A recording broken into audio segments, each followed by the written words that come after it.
Jadi teman sekalian, kalkulasinya jangan salah. Jadi gini loh, sekali lagi terakhir, jangan dipikir kalau Anda fokus memprimerkan akhirat, lantas Anda kehilangan dunia. Coba saya ingin kowe, ini saran saya kepada jamaah sekarang ini ya. Kamu jualan makanan, kamu bikin warung, ya. Fokus kamu itu apa yang kamu senangi untuk kamu jual, atau apakah yang akan disenangi pembelimu? Gue nuruti karepmu apa nuruti karepe sing tuku? Yang membeli. Berarti kamu melayani mereka, bukan melayani seleramu sendiri, betul enggak? Betul ya? Dan selama kamu buka warung itu, kamu melayani mereka dengan baik, bersikap dengan baik, bersih warungnya, wangi, pokoknya sarwa menyenangkan mereka. Kamu tidak berpikir pembeli akan datang banyak atau tidak. Yang penting kamu fokus melayani. Saya oleh Allah diberi fadilah berupa pinter dagang makanan, maka saya lakukan itu. Sementara nek kowe fokusit ila dunya, piye carane ngemplang, ya ta? Tuku teh ning warung ki wis diudak, wis diracikke. Ning McDonald kan kuwi men disuguhi cangkir karo banyu panas, terus teh seleke lepeke njur kuwi kon ngene dhewe. Sehingga Kartolo pelawak Surabaya ku mangkel. Diancuk aku tuku iye. Tuku dikon gawe dhewe iki apa iki gitu. Tuh makin modern makin pelit, Mas. Saya tidak tahu kantin di kampus UNES atau di Undip itu mahasiswa antri terus red itu ya, itu bayar sik lagi mangan apa mangan sik lagi bayar? Ada yang kalau bayar dulu berarti peradaban kita anjlok seanjlok-anjloknya. Berarti manusia saling tidak percaya secara sangat serius satu sama lain. Saya dulu pernah menulis di salah satu buku Silit Sang Kiai, yaitu Mbah Wongso. Mbah Wongso itu kalau malam pokoknya mulai barisa dia wis lungguh ning pojok Wiro Brajan kae ya. Pokok iki mikul saka ngomas iki kuno ini pikulannya di tengah, ditaruhin kompor sama meja, terus sini nggone panganan-panganan, sego-sego kucing, kene jajan-jajan sak piturute, terus kompor gelas di sekitar dia. Jadi dia semalaman duduk di situ, tidak bisa berdiri. Terus nanti jam 10 bengi kan dia wis ngantuk, wong wis tuwa. Dadi engko dhek teh kalih Pak, nggih. Terus dhek ngeracik uruk-uruk ngantuk. Terus engko tangi meneh. Terus ngesoki panas iki, banyu panas umep ya, disokke sret. Tengah-tengah ngesoki mengantuk, Mas. Terus sampai tumpah dari gelasnya itu nyiprat nang pupune lagi dhek tangi meneh ngono kae. Itu pokoknya nek arep ndelok hiburan gratis pokoke nang Mbah Wongso. Iki mesti ngontak ngantuk, mesti ngenang-ngene kae mergo kecipratan kuwi. Bagaimana orang jualan ngantuk semalaman dan dia tidak mengontrol tempenya habis berapa, Pak itu tadi ngabisin kerupuk berapa dan seterusnya, dia tidak mengontrol. Saya hidup ini tidak untuk berjualan atau mencari laba. Saya hidup ini menjalankan dharma bakti saya sebagai hamba Allah. Aku iso ning ngene iki tak lakoni ngene iki kanthi tenanan.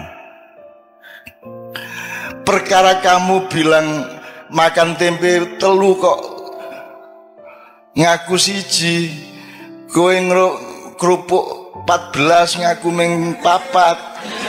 Aku ndek kanca biyen kerupuk seneng banget dhek. Dadi nek hitung-hitungan lem nasi berapa? 2,5. Teh 2. Kerupuk 19. Wakai mangan grup. Dan itu saya Zaman aku kaya sak umur kowe ya padha wae melarat aku dibanding kowe saiki. Iku iso tuku pulsa biyen ra ono. Jadi ada namanya warung Gua Hiro di Jogja itu. Kita sebut yang menyebut Gua Hiro itu saya mergo ning nggon cedak beteng kae ono sak kluwekan niku dodol tahu guling. Apa tahu guling? Ya tahu guling. Semacam tahu lontong kalau Jawa Timur. Saya sama teman-teman seniman makan tahu guling 3, apa kerupuk berapa, tempe berapa, teh berapa, kopi berapa. Terus bu sampun bu, jam 2 bengi kae. Nggih nak, napa mawon niki tahu gulungnya sekawan. Nggih. Teh panase sekawan tambah kopi kalih. Nggih. Tempene wau pira 7. Nggih. Kerupuke 20 nggih gitu ya. Pokoke nggih. Mpun, pinten Bu? Napa wau? Awet ae. Coba indahnya hidup itu coba. Wah, itu saya ingat sampai sekarang ya Allah indahnya coba. Leku diri ngitung gue ya. Pinten Bu, napa wau? Aduh ngitung meneh. Coba itu belajar apa ya? Belajar bagaimana kesabaran itu menjadi nikmat bagimu. Bagaimana kearifan itu menjadi nikmat bagimu. Sekarang ini kan ada dikotomis. Kalau kesabaran berarti tidak enak. Betul lah? Kalau melarat berarti sengsara. Itu salah kamu. Nanti dulu kamu dapat uang, kamu nikmati uang dengan atau secara akhirat, dan kamu tidak punya uang, kamu nikmati secara akhirat. Kalau uang dinikmati secara dunia gampang, tapi kalau tidak punya uang, satu-satunya jalan menikmatinya adalah secara akhirat. Betul enggak? Lah jadi kalau kamu punya uang, kamu menikmati secara dunia bisa, secara akhirat bisa. Double. Kalau kamu tidak punya uang, orang yang keduniaan tujuannya, dia tidak bisa menikmati tidak punya uang, karena dia tidak bertujuan akhirat. Tapi kalau kamu punya tujuan akhirat, kemelaratan pada momentum tertentu itu adalah kenikmatan akhirat. Tenang dek kui. Makanya sudahlah, pertimbanganmu itu akhirat terus, supaya dunia itu menjadi kamu kuasai. Nah, pesan saya gini, teman-teman sekalian, Anda tahu yang ini di ilmu ini kan Pak Saratri kan mengajar ilmu-ilmu sosial juga ya, Ustaz ya.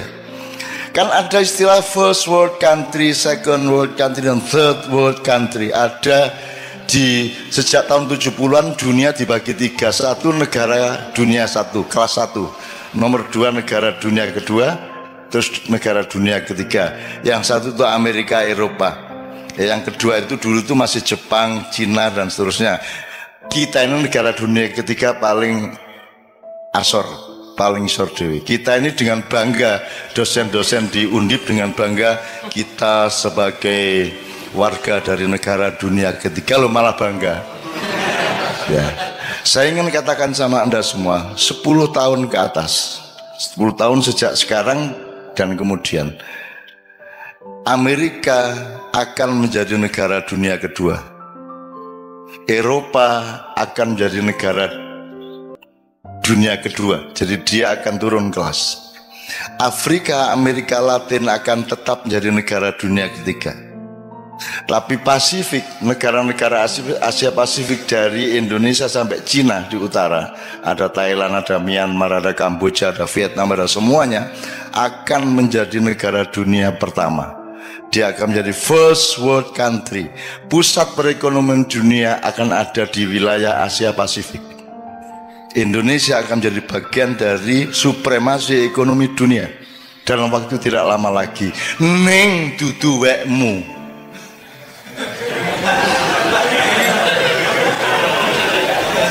Weke Cina. Ya. Dipimpin oleh Cina, karena Cina tega melakukan yang kamu tidak mungkin melakukan. Karena Cina mau melakukan yang Anda tidak mau melakukan. Karena Cina tidak punya selawatan, tahlilan dan lain sebagainya. Kono pokoknya ndolek duit terus. Sementara kue kayak penggawean, tahlilan, gerbek, pengajian, gitu. Apalagi Pak? Selawatan, ma'iyahan, manakipan, segala oke banget penggawean, sehingga konsentrasi keuangan dan materialismenya turun gitu ya. Nah teman-teman sekalian, yang saya ingin omongkan di sini dengan sudah ada bekal wabtagi ad-darul akhirah fima atakallah, itu ya kalimatnya, diingat-ingat, carilah akhirat pada atau di dalam apapun yang Allah kasih. Apa wae kue dikai Gusti Allah, apa wae dolek ono akhirate, ngono ya misalnya ya. Oke. Nah teman-teman sekalian, Anda mau apa sekarang? Tahun 2025 ke atas. What are you going to do? Kamu mau apa? Gue harus dadi cleaning service, gue harus dadi satpam, gue harus dadi tukang demo bayaran, gue harus dadi apa? Gue harus dadi pengemis, gue proposal nang dindi, gue pura-pura dadi wong kritis padahal dikongkon satu pihak untuk demo pihak yang lain. Gue harus dadi apa? Gue harus dadi wong ngemis. Gue wong Jawa ya rata-rata ya. Gue milih ndi? Mati kaliren opo mangan tapi barang colongan. Tenan iki. Ngene, gue tahu ngerti to ceritane ana macan digodha kancil. Muakal banget to kancil kuwi. Muangkel macane. Akhire diuber mlebu alas kae semak-semak ilang. Akhire ana kebo. Boh. Ngerti ra ning ndi kancil mang? Ngerti jare kebo ngono. Ning ndi, Bu? Ya tak dudu ning ambung sik bokongku. Akhirnya macan nyium pantatnya. Terus kerbau menunjukkan ini kan mau nenggon semak-semak kono kae. Wah, macannya lari. Oh, ada bener, lari lagi, hilang lagi. Ketemu babi. Bibi, kowe ndelok kancil ora? Ana kuwi mau mlayu rono. Ning ndi persisnya ndi? Ambung sik silitku. Akhirnya si macan ngambung silit babi. Didudui sama babi. Pokoknya ning kono kae ana wit-witan kae ketoke ndelik ning wite. Parane karo macan ilang meneh. Akhirnya ketemu siri-siri. Ganti siri-siri. Ambung sik silitku nek pengen ngerti. Ora ngerti siri-siri ta? Ora ngerti siri-siri. Durung tahu krungu. Ayo nek kepingin ngerti, dilaten sik silitku. Inilah yang terjadi di Indonesia sekarang. Bukan hanya terpaksa, bahkan orang melamar untuk ngambung silit. Ya rah, ya rah. Saiki ki ning Indonesia, sarjana wong pinter-pinter, wong ampuh-ampuh, royoan mbuh universitas iki universitas iku royoan untuk ngelamar ndilat silit ben urip. Ya ra, ben iso mangan, ben duwe mobil apik, ben duwe jabatan, ben iso melu ngerampok. Ya ra. Wes, sesuk kowe ketemu kanca-kancane siri-siri nang ndi? Apa kuwi? Pengen ngerti kowe? Terus langsung kok bukanya gitu.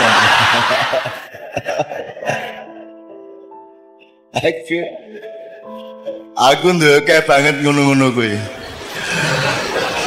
Aku nduwe kanca Pak Muzamil, orang Malang, Bang, dipecat, dia kepala sekolah dipecat coba oleh kepala dinas gara-gara dia memainkan permainan saya. Jadi saya itu pernah tahun 76, Anda belum lahir. Saya itu menjadi juri lomba drama 5 kota sebanyak 53 grup, tiap malam nonton sampai jam 3 pagi, masing-masing 3 grup. Itu 3 minggu penuh saya tiap malam ngelembur nonton tuh. Lah kesel tuh Mas, susah aku lah yo iseng-iseng gak hiburan. Jadi kira-kira minggu kedua aku bilang panitia ini saya mau ngomong serius ini. Saya tadi kan capek, saya pulang ke Jombang dari Surabaya, saya nemu pistol. Ini kan bahaya ini. Tapi ini gimana bahayanya? Pistolnya saya apakan? Loh, yuk pistolnya. Saya ini tolong dicari dulu, saya apakan ini? Apa saya serahkan polisi, tentara, atau tolong diantar saya nggak mau bawa pistol kemana-mana. Itu. Wah, akhirnya mereka rapat Mas, panitia, terus takonang kodim, takonang Kapolres segala macam. Wah, pokoknya sampai sore mereka belum bisa jawab. Menjelang maghrib mereka datang. Cak, ini sudah kita cari jalan. Pokoknya nanti petugas-petugas itu akan rombongan ke sini untuk ngambil pistolnya. Dit ya, tenan ya. Kowe gelem tak kandhani pistole. Ya. Ini ojo rame-rame ya. Ojo sapa ngerti ya. Terus tasku tak jupuk ning jero tas ngene iki. Ngadep rono sik. Terus tak jupuk ngene. Aku ngambal pistol cilik ning ngene. Nganggo pulpen iki lho. Iki pistol bajingan asu. Seneng aku urip ora duwe ngono-ngono gak ngopo kowe iki ya.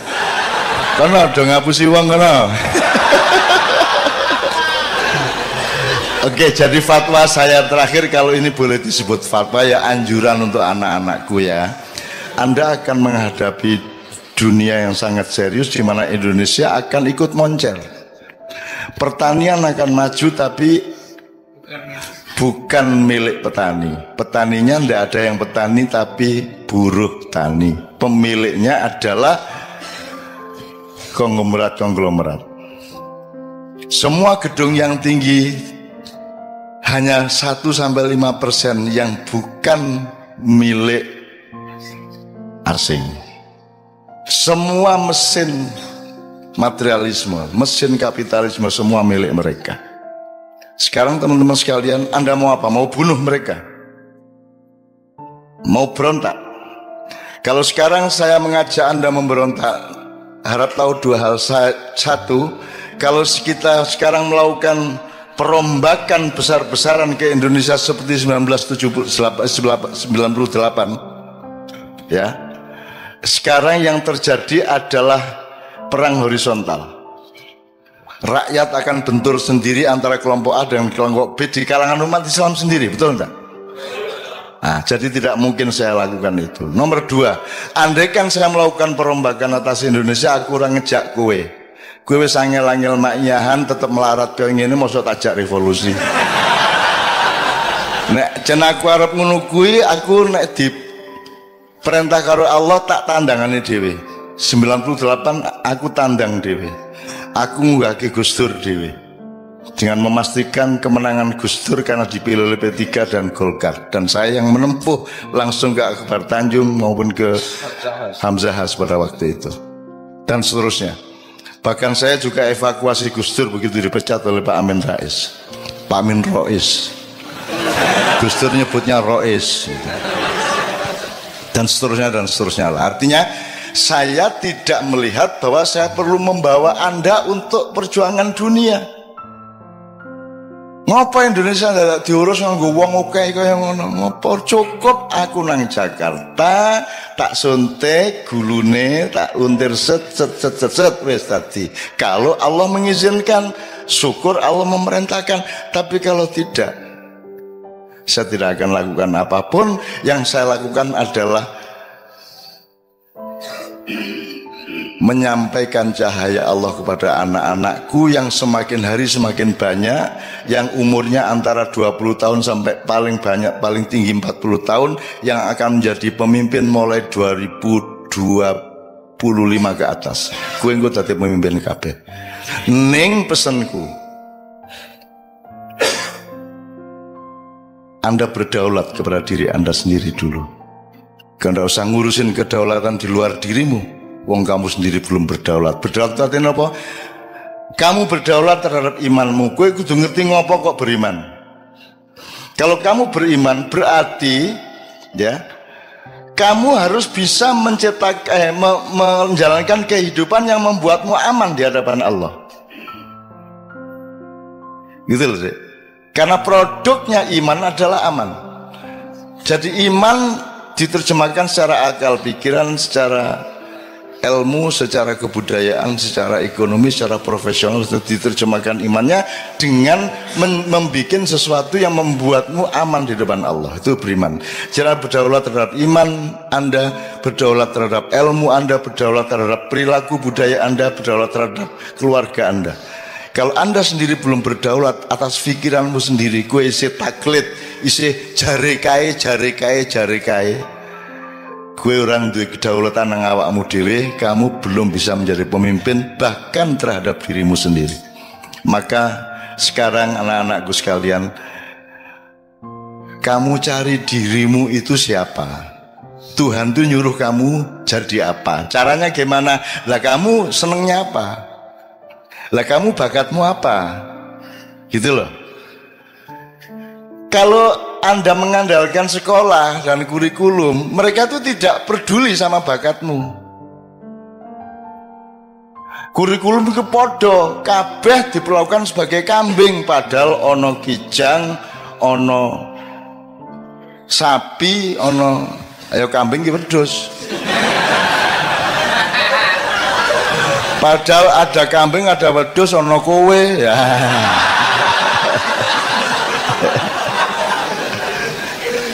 Maksud saya, mencari dirimu sendiri itu maknanya jangan muluk-muluk. Kamu punya kecenderungan apa? Mulai dilihat sekarang kamu itu. Kamu, wah aku seneng ya karo kopi iki tak dodolan, aku tak gawe warkop wae. Wah aku seneng iki nandur-nandur, tak jajal, tak jadi cilik-cilikan jadi petani organik misalnya. Aku seneng ya IT iki. Ya, terserah Anda itu kecenderungannya apa. Itu namanya fadilah. Faddalallahu ba'dan ala ba'din. Temukan dirimu yang Allah konsep.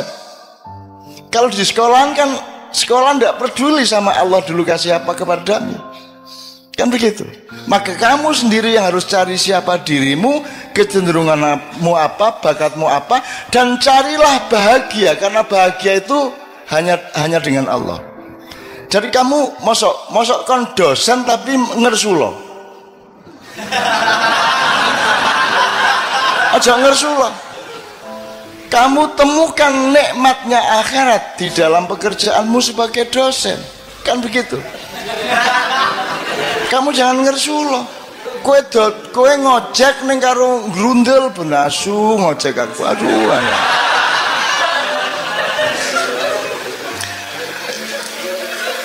Teman-teman sekalian, kemarin saya diceritai oleh Sabrang. Di Jepang itu ada orang yang 40 tahun lebih itu dia kerjaannya melipat-lipat kertas origami itu loh. Gawe manuk, gawe perahu, gawe apa loh. Jadi petang-petang ngunang terus deh. Kan iki ngopo to iki? Bendino ngelipat kertas apa to gunane apa gitu ya. Anda tidak tahu itu thariqat, itu ketekunan. Lakukan saja apa yang Allah fima atakallah, yang Allah kasih kepadamu itu lakukan dengan istiqomah, sungguh-sungguh, tekun total sampai kamu jadi ahli yang kamu lakukan itu. Nek kue dodolan soto, kue ahli soto. Nanti ketika Indonesia menjadi negara dunia ke-1, kamu adalah pakar. Kamu direktur atas hidupmu sendiri. Kamu dibutuhkan oleh konglomerat. Bahkan kamu akan jadi konglomerat. Dan tidak apa-apa menjadi konglomerat asal kamu temukan nikmatnya akhirat di dalam konglomerasi yang kamu jalani. Gitu loh, Dek. Temukan sekarang bakatmu apa. Saya ini tidak masuk rak buku di Gramedia. Bukuku ekonomi ra cocok, sosial ra cocok, budaya ra cocok, agama ra cocok, ora ono. Akhire kudu gawe lemari dhewe ya ra. Aku parpol ra cocok, ormas ra cocok, kiai ra cocok, kabeh ra cocok, akhirnya aku gawe kursi dhewe. Dan saya bersyukur karena saya sejak kecil menciptakan kursi saya sendiri. Nyun sewu ya, saya menyembunyikan nasab saya karena saya tidak mau dipuji orang hanya karena saya punya nasab. Sementara kebanyakan tokoh-tokoh Indonesia menikmati nasabnya. Lahir procot, iki wis putune mbah iki, ngono ta? Gampang dadi ketua iki, gampang dadi kok mergo pancen putune mbah iki kan ngono. Aku ora duwe kursi iku. Dan seandainya ada, aku sembunyikan di belakang punggungku. Aku ingin menjadi fungsi, bukan menjadi siapa diriku. Itu loh deh. Nah, teman-teman sekalian, temukan dirimu, temukan bakatmu dan kerjakan. Mosok 5-10 tahun kamu tidak jadi pakar. Jadi misalnya Pak Ilyas, sampai dia ngerti betul dunia dosen dengan segala dimensinya. Psikologi ini mahasiswa, latar belakang ekonominya mahasiswa, budayanya mahasiswa, kampus kipiye, semua dia tahu persis. Sehingga seperti origami tadi, sekarang si bapak yang si mbah yang penggawean melipet-lipet itu digoleki NASA. Karena mereka ingin bikin satelit yang efisien, yang bisa menyerap energi dari matahari tapi tidak terlalu gedabiah.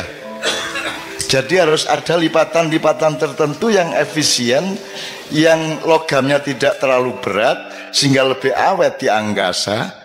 Dan itu yang bisa menguasai itu hanya seorang ahli origami. Jadi gue saiki opo tentok ke awakmu, mumpung gue nom dan tekuni sampai habis. Iki tenan. Lah aku iki apa?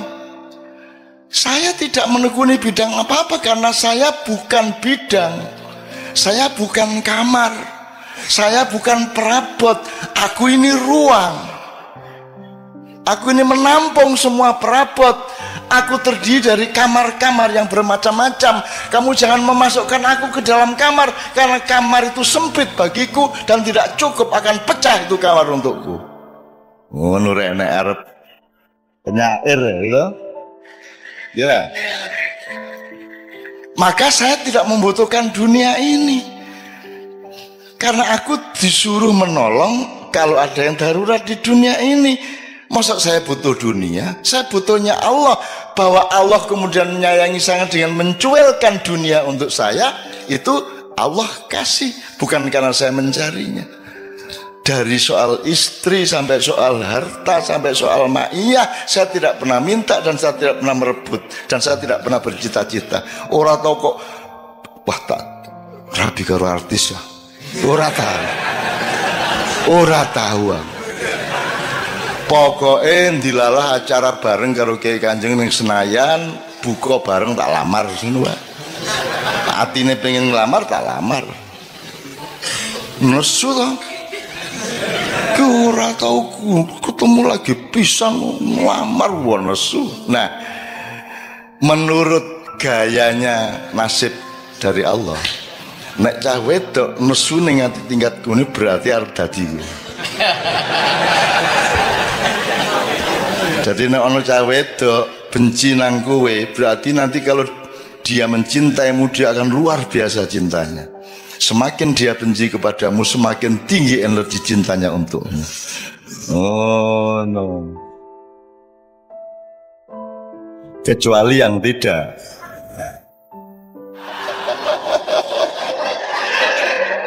Ini yang terakhir jelas ya Mas ya. Mulai besok pagi tekuni kerjaanmu. Tekuni sampai kamu jadi ahli, kamu jadi pakar, kamu menguasai betul bidangmu. 10 tahun lagi kamu, kata orang Madura gini, kata orang Madura, loh saya tidak mau ngelamar-ngelamar pekerjaan, saya tidak mau jadi karyawan, kata orang Madura. Meskipun saya cuma bikin beting itu beting. Saya cuma punya pabrik beting, tapi saya direkturnya. Saya tidak mau jadi pegawai beting, saya direkturnya. Nah orang Madura itu konglomerat Mas. Yang namanya Haji Lutfi, ya Lutfi ya. Tidak bisa baca Mas, tapi gue ora karuan. Oke.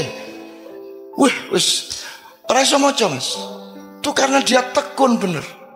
Saya ketemu di suatu seminar seks. Dia datang. Seminar seks biasanya kan bagaimana meningkatkan daya seks. Menurunkan. Aduh ini terbalik ini temanya ini. Terbalik gimana Pak Haji? Saya kesini ini untuk supaya saya itu jangan terlalu tinggi saya ini seksnya. Kasihan istri saya itu. Masa saya harus cari yang umur 18 tahun terus? Kan kalau sudah umur 30 tidak kuat dia sama saya. Jadi gimana cara menurunkan seks saya ini kan? Itu deh coba Madura gue. Dan seneng aku orang Madura ini. Ya teman sekalian ya. Jadi ahli ya, jadi ahli. Aku kira tahu tanggung-tanggung loh rek. Ngelakoni apa wae tenanan. Tenanan itu tidak hanya sekarang. Tenanan itu diuji oleh waktu selamanya. Kita tidak tahu masa depan sama sekali. Kita tidak tahu akan meninggal umur berapa. Kita tidak tahu Israel akan datang ketika kita berusia berapa. Pokoknya kita lakukan terus. Nek carane wong main remi di Jawa Timur. Pokok iki kartu iki nek tak tokno badi arek iki. Gepeng kaya ilir gak tak tokno kartu iki.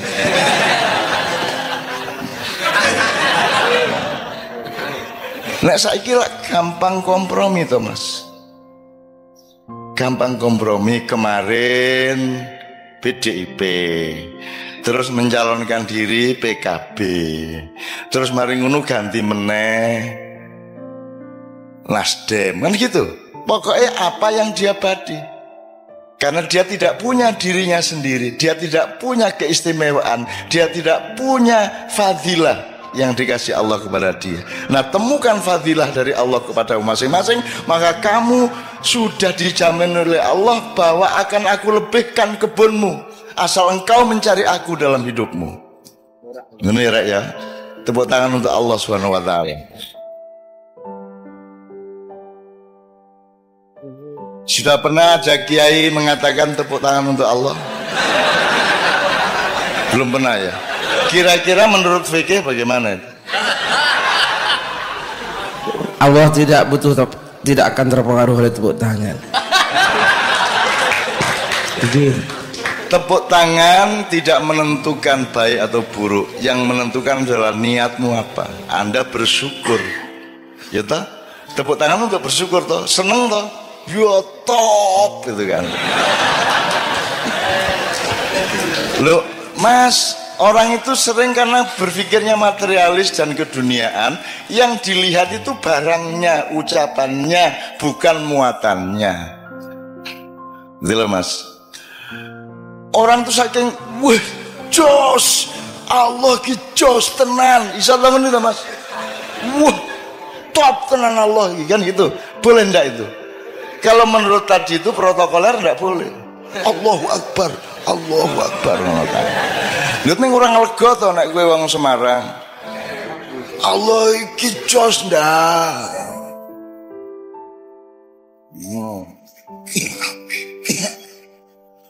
Teman kita Mas Hamim Ahmad dari Gresik, adiknya disunat.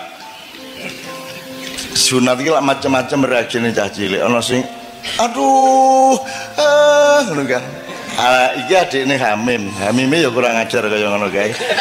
Disunatnya ana Gusti Allah matane. Ana iki ana wingin biar Gusti Allah di mata-matano itu.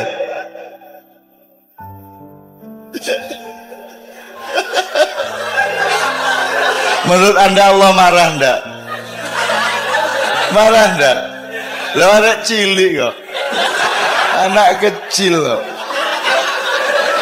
Cuk. Gusti Allah matane loro. Aku seneng banget ya Allah. Allah, Masya Allah, indahnya kehidupan. Anda baru bisa menemukan indahnya dunia kalau engkau bertujuan akhirat. Betul enggak? Kalau tujuanmu dunia, dunia menjadi remeh.